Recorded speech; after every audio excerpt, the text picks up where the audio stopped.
I think everything's working. Okay. Sorry about the funky lighting. It's getting dark, and so it goes.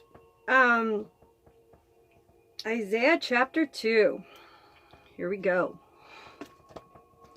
Okay, so we're going to be definitely going back and forth between the Amplified version and the Messenger version, and I had to come up with notes outside of the ESV study Bible because, well, you'll see. Climb God's mountain. The message Isaiah got regarding Judea and Jerusalem. There's a day coming when the mountains of God's house will be the mountain. Solid, towering over all mountains. All nations will river toward it. People from all over set out for it. Now, on the duality of this idea, it's reminiscent of course, everybody coming down to the U.S. because they think, or used to think, that that was the place to be, and not so much anymore. I don't see that American pride as strong. But I don't watch TV anymore in the last couple of years, so maybe that's why I think that. Now, real quick, let me read that in the Amplified version. And many people shall come and say, Come, let us go up to the mountain of the Lord, to the house temple of the God of Jacob, that he may teach us his ways, and that we may walk in his paths. For the law will go out from Zion, and the word of the Lord from Jerusalem, and he will judge between the nations, and will mediate disputes for many peoples. And they will beat their swords into plowshares, and their spears into pruning hooks. Nation will not lift up the sword against nation, and never again will they learn war. O house of Jacob, come, let us walk in the light of the Lord. So, what is meant here, and I'll read it in the, we'll go back to reading it in the Messenger right now and reread that.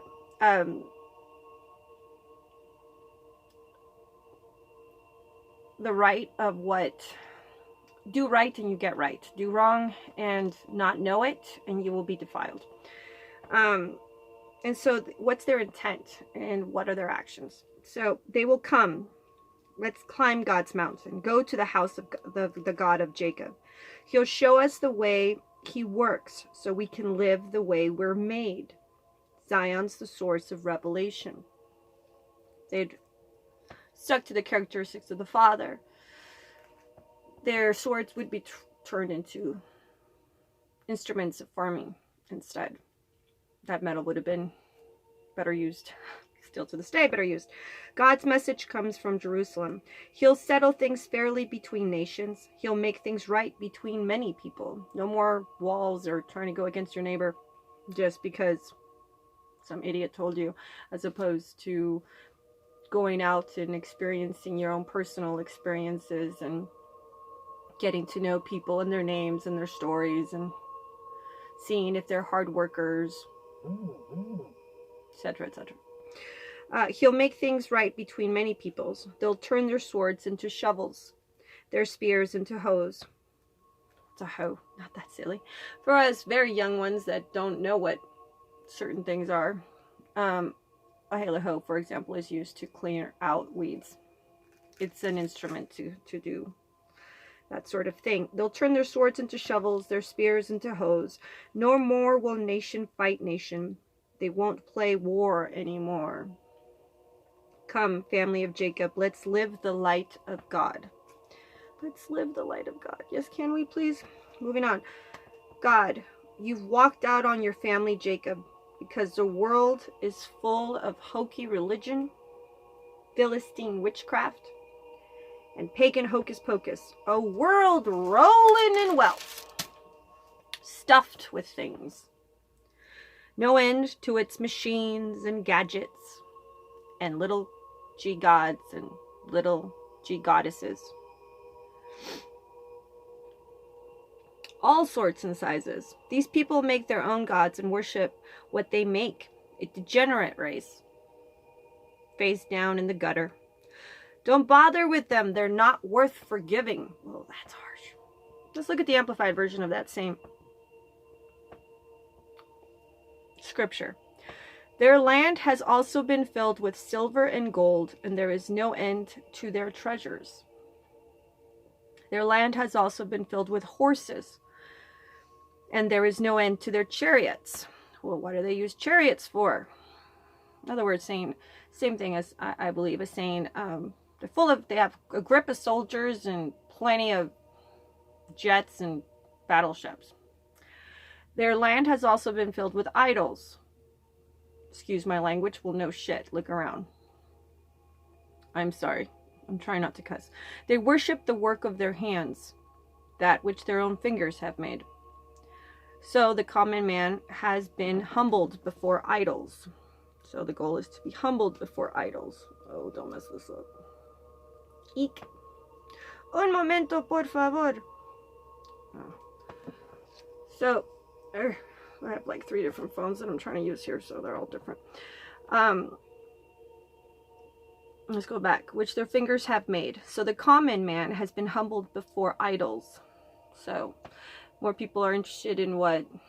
No disrespect to any of these people. I don't know them. But, I do know that a lot of this nation likes to spend a lot of time talking about Beyonce as opposed to, I don't know, anything else. And the man of importance has been degraded. Therefore, do not forgive them, O Lord. Go among the rocks and hide in the dust for the terror of the Lord and from the splendor of his majesty. These are the harsh words that a lot of people will be like, ugh. But let's continue. People with big heads and headed for a fall. The pretentious egos brought down to earth. That's the title of this one. Head for the hills. Head for the hills. Hide in the caves from the terror of God, from his dazzling presence. People with big head are headed for a fall. Pretentious egos brought down a peg. It's God, big capital G, God alone at front and center on the day we're talking about. The day that God of angel armies is matched against all big talking rivals, against all swaggering big names, against all giant sequoias, hugely towering. This is why you got to read multiple things, and this is why my problem with, I don't have a problem. This is my thing with the Messenger version, and the person that wrote it himself states this is not a study Bible, and that they did change things to make them seem more modern. But this is a key example of why you need to not just go off of one. God, please don't ever just go off one version of the Bible. They changed the language here. Study notes of what was actually written. I'll read it the way they have it. People with a big head. Okay, so the day that God of angel armies is matched against all big talking rivals, against all swaggering names, against all giant sequoias hugely towering, and against the expansive chestnut, against Kilimanjaro and Annapurna, against the ranges of Alps and Andes. Now, I was going to do the research on why they changed it to those, but I just decided to use my time on what they actually wrote and what they meant. But I'll finish. Against every soaring skyscraper, against all proud obelisks and statues, against ocean-going luxury liners, against elegant three-masted schooners. So you see what they were doing. They were just changing certain words to make it more modern. The swelling big heads will be punctured bladders, the pretentious egos brought down to earth, leaving God alone at front and center on the day we're talking about. Yeah, okay. So let's do the study notes on that. What it actually was written for, off of the Amplified, or closest to what was written. For the Lord of hosts will have a day of reckoning against all who are proud and arrogant, and against all who are lifted up, that they may be degraded. Brought down a peg. And the wrath of God will be against all the cedars of Lebanon. That's west of the Jordan. Well, let's look at the cedars of Lebanon a little closer. The cedar in the Bible is a symbol of holiness, eternity, and peace, associated with prayer, healing, cleansing, and protection against disease. Excuse me. Prayer, healing, dreams, can't read my own writing, dreams, and protection against disease. cedars of Lebanon, I can speak, Lebanon, are famous for providing timbers for King Solomon. King Solomon being hugely important in the Bible. Lebanon is between where? Today, Lebanon. Oh, sorry. Where was Lebanon? Lebanon is between Syria and the Mediterranean, at this time. Lebanon was between Syria and the Mediterranean Sea and Israel and Palestine. And so it's right there. Oldest of these trees. Now, today, that's what I meant. Now, these days, you can go back to Lebanon right now, and you can still find the cedar, the big cedar, beautiful Lebanon trees. The oldest ones are like 2,000 years old, 1,200 years old. You can find them that old. And they're like 150 feet. The girth is like 40 feet around. And the reason I'm glad I looked it up, because I didn't think it was going to be that interesting, but when I looked it up, it came out that this incredible trees that are mega old, so well known, symbolizing such incredible things. I mean, this is what these trees are supposed to mean. Well, what's happening there today? Deforestation of the cedars of Lebanon. It's happening slowly and has been happening slowly for a very long time. But at this point, there's so few left. They're being deforested. Slowly but surely, people have just been taking them and taking them and taking them and just... So I thought that was symbolic.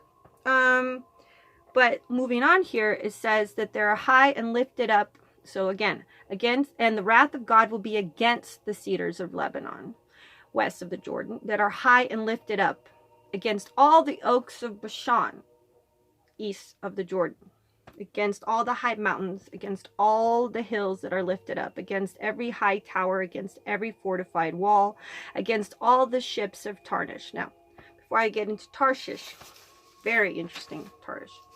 Let's, why did they put oaks of Bashan there? Well, where is this Bashan now? Today. It's Syria. And at Israel's entrance into the promised land, there was a guy named Og.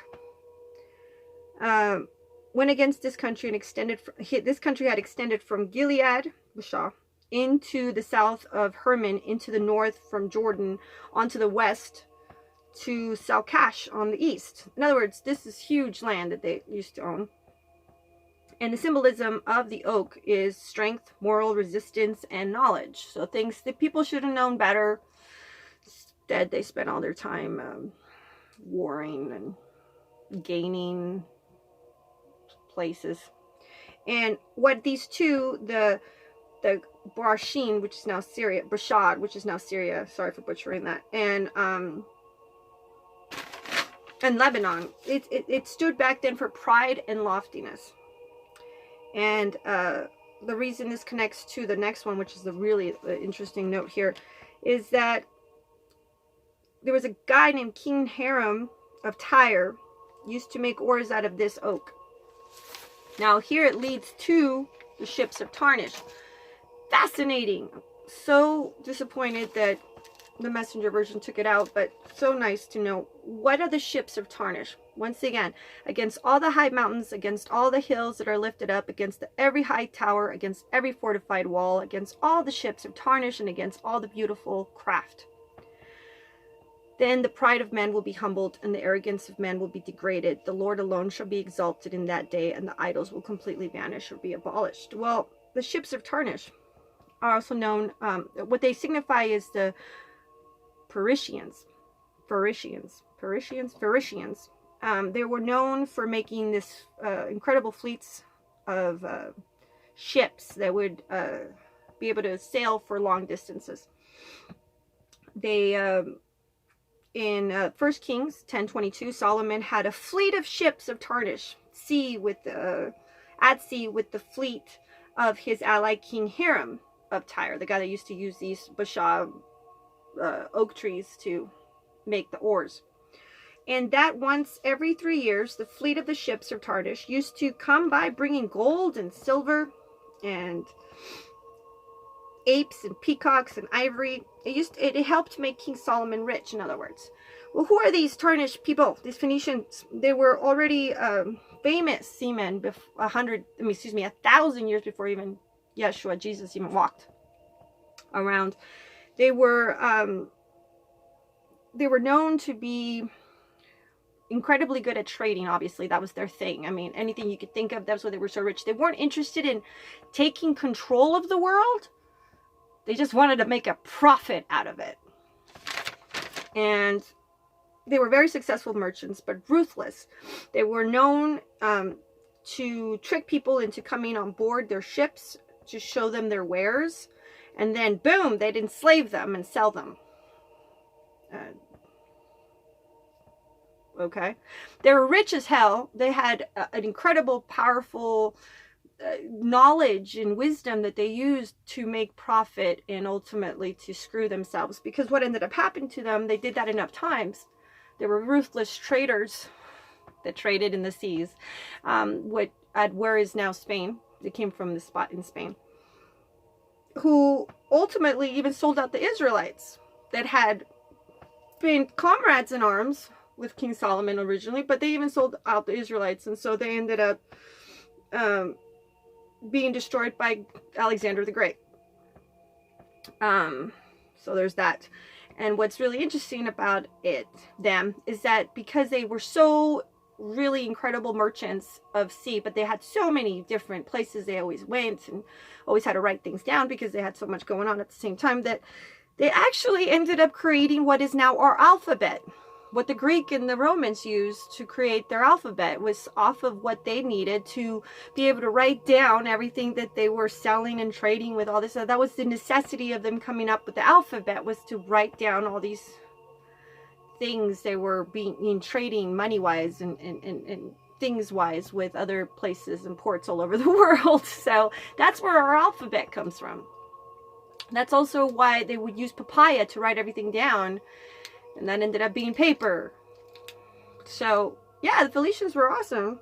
They're Tarnishians, fleet, as it were. So that's what is originally here. So I'll read that once again from the beginning. Hope that you find it as interesting as I did. The day of reckoning coming, for the Lord of hosts will have a day of reckoning against all who are proud and arrogant, and against all who are lifted up, that they be degraded. And the wrath of God will be against all the cedars of Lebanon. Again, so cedars alone supposed to be protection against disease and, good dreams and healing and prayer and associated with holiness. But Lebanon, allowing them to be today, in today's day, is being allowing those incredible trees to be deforested. Against the oaks of Bashan east of the Jordan, against all the high mountains, Bashan being, all those alliances you had with people, like, oh, well, we're aligned, like, what's our president currently trying to get, trade with all these people, and they had all these trade agreements that were so good, and then they stab each other in the back now, or claim they would be stabbing each other in the back now. When originally the oak is supposed to signify intelligence and, strength and moral resistance and knowledge and, ultimately pride and loftiness. Those good things taken and just made into pride and loftiness. And the pride of men will be humbled, and the arrogance of men will be degraded. Against every high tower, against every fortified wall, against all of the ships of Tarshish, and against all the beautiful craft, and so on it goes. And back to the Messenger version to finish this off. And all those sticks and stones dressed up to look like gods will be gone for good. Clamber into caves, into the cliffs, duck into any hole you can find, hide from the terror of God, from the dazzling presence, from when he assumes his full strength on earth, towering and terrifying. On that day, men and women will take their sticks and stones, they've decked out in gold and silver, to look like gods, and then worship, and they will dump them in any ditch or gully. Then run for rock caves and cliff hideouts to hide from the terror of God, from this dazzling presence, when he assumes his full strength on earth, towering and terrifying. Quit scraping and fawning over mere humans, so full of themselves, so full of hot air. Can't you see there's nothing to them? Now, a slightly more elegant version of that. They, the stricken, deprived of all in which they have trusted, will go into the caves of the rocks and into the holes of the ground, fleeing from the terror and the dread of the Lord and from the splendor of his majesty, when he arises to terrify the earth. In that day, men will terrify the earth. Why are they going to be terrified? Have you ever done something wrong? Worse, have you ever realized you were mindlessly doing something wrong and didn't know it because you were too mindless and stupid to even think about your actions, and then the repercussions of those actions came to your face and you're like, oh, did I do that? You know, that's terrifying. When it's the God of angel armies doing it to you, in your conscience, in your heart. That's where it's terrifying. When you're actually stripped of all your pride and loftiness, and you're like, I am so sorry. I am so sorry. Why? How could I have done that? That's, I think, what they mean by terrifying in the spiritual sense. When he rises to terrify the earth, in that day men will throw away to the moles and to the bats. Well, if they're going into holes or they're running into caves, that's where the bats are going to come out and the moles are going to come out. They're idols of silver and they're idols of gold. They'll chuck all that crap, which they made for themselves as objects to worship. You're like, oh shit, I felt this shit gives me cancer. 5G, for example, which they made for themselves as objects to worship, to go into the caverns of the rocks and in the clefts of the ragged cliffs as they flee for the terror and the dread of the Lord and the splendor of his majesty, when he arises to terrify the earth. Well, if you're in truth and you're humbled and you're just doing your best to be consciously good, and by good I mean don't hurt others, don't hurt yourself, be kind, don't steal, don't trick, don't murder, don't rape, don't live in drama, don't cause drama. Stop regarding men whose breath of life is in his nostrils for such a little time. For why should he be esteemed? Go instead with the Father, the original creator of all. Seek that spark in yourself and concentrate on that. I was going to do more notes here. I'm already at 23 minutes, so let's see if there's any of them from the ESV that I thought.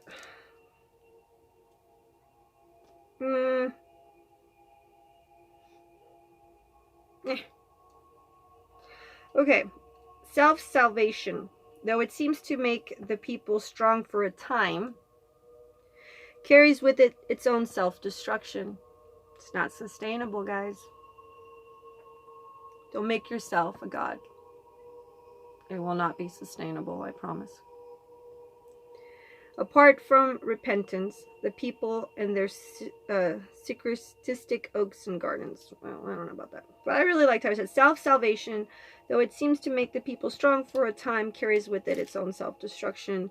Within the reassuring context of glorious divine promises, the prophets identifies the sinful human obstacles standing in the way of the promise of hope. And I don't want to make this too long, Father. Okay.